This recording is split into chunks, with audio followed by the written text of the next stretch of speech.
Okay, so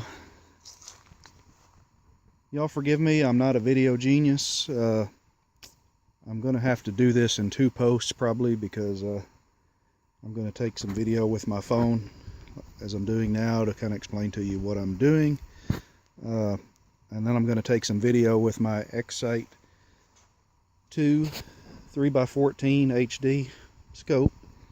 This is just a stock Smith & Wesson Sport 2, nothing done to it other than a vertical grip. And you'll probably notice the thumb wheel remote here. You won't be able to see me using it because fortunately and unfortunately I'm here by myself today. My wife's at work, my kids are all gone, which is at times a good thing, but that means I don't have any help videoing. So this little remote does not come with the scope. It's an extra $70 to $100 depending on where you buy it, but functionally I think it's worth the investment, because you can see the buttons on top of the scope. They are recessed in the housing, which is good. They're hard to tear up. It's a very rugged design, very durable scope. The problem I found is that using the scope, my big old fingers have a little trouble in the dark finding these buttons and getting them in the right recess. So this remote has a little thumb wheel, and you can, in the setup features, you can orient this thumb wheel either front or back or however you want, but in the dark it's pretty easy for me to find the thumb wheel and then figure out my other control keys and home key and all that. So for me it was worth the investment. For somebody else it may not be. You can also sync this scope and actually control it remotely from your cell phone, which is great. The problem is I've got this thing synced right now actually to my tablet. So what you're seeing, if you can get past the glare from the screen, I'm sorry about the glare, I've got a target set about 100 yards away. It's a 12-inch target with a little vinyl backdrop. And I'm actually streaming this live from my scope. And if I run this thumb wheel, actually, well, I've got the tablet synced, the thumb wheel won't work. But I can zoom this in right here from the tablet. And it's pretty slow. It's got a really fine adjustment. But I'm zooming it in right now from the tablet. So the problem is you can't record while you're streaming to a phone or a tablet like this. So this remote with the thumb wheel makes it really nice for zooming and everything, and you can record. It has an SD card. They've got a new model of this scope coming out in April that you're supposed to be able to stream video and record at the same time. This model you can't do it. So at any rate, what you're seeing right now is actually synced to my tablet, and I'll probably have to do this in 2 clips. As I said, I'm not a video expert, so I'm gonna try to show you, explain as much as I can using my cell phone here, and then the other video clip will actually be recording through the scope as I'm shooting. So what I'm doing, I've sighted this thing in at 100 yards with these 55 grain tull. Some people don't like using them. I haven't had any problem with them. They're about the cheapest thing you can get off the shelf right now, but they're not the best or the most accurate. But I've got this thing sighted in right now at this target. It's exactly 100 yards away. I'm getting about a 3-inch group with this tull. And this gun will do much better. It has done much better with other ammo and a different scope on it.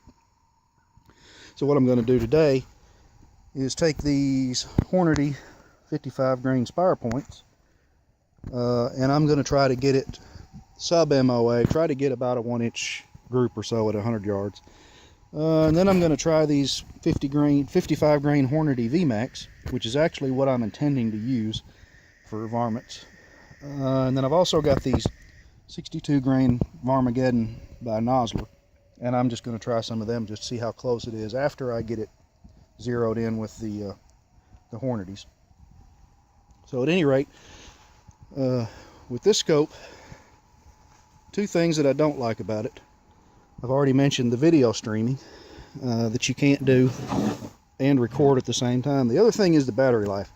This thing takes 4 AA batteries that are, they go in this housing right here.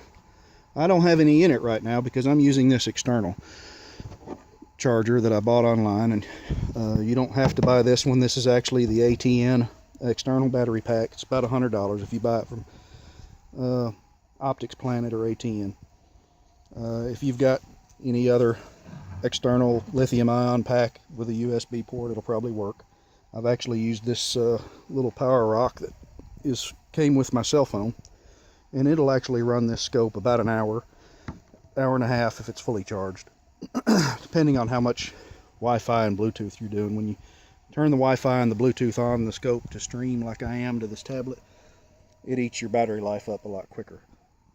If you're not using Bluetooth or the Wi-Fi, you can get 2 hours or roughly on this little thing, or on the 4 AA's that go in it.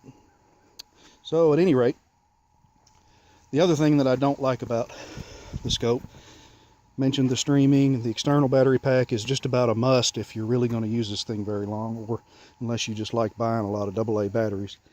I'm going to try the Kent Lee rechargeables.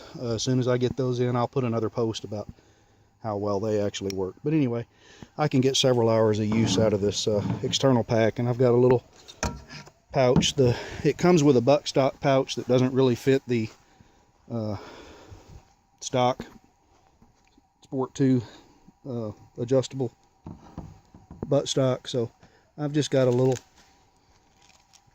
simple pouch here strapped to my handguard, and this will go up in there and tuck up nice and neatly. You just have to be careful to keep the cord looped up over it, away from the dust cover and the ejecting shells. But matter of fact, I'm going to do that now before I forget. I'm going to loop this around. So now it's I've just got it on my lead sled for right now for zeroing. So anyway, takes the scope a minute to boot up. One thing I don't like. Takes a lot of batteries unless you get the external power source. And then not being able to stream and record at the same time, which they're fixing in the new version. Other than that, those are my really only complaints. You'll see some pictures on the other posts, pictures I've taken at night, that I'll include along with this video. Anyway, thank you for letting me bore you for a few minutes, and if you have any questions about this on the forum, you're more than welcome to ask me any questions, and I'll do my best to respond as quickly as I can. Here we go.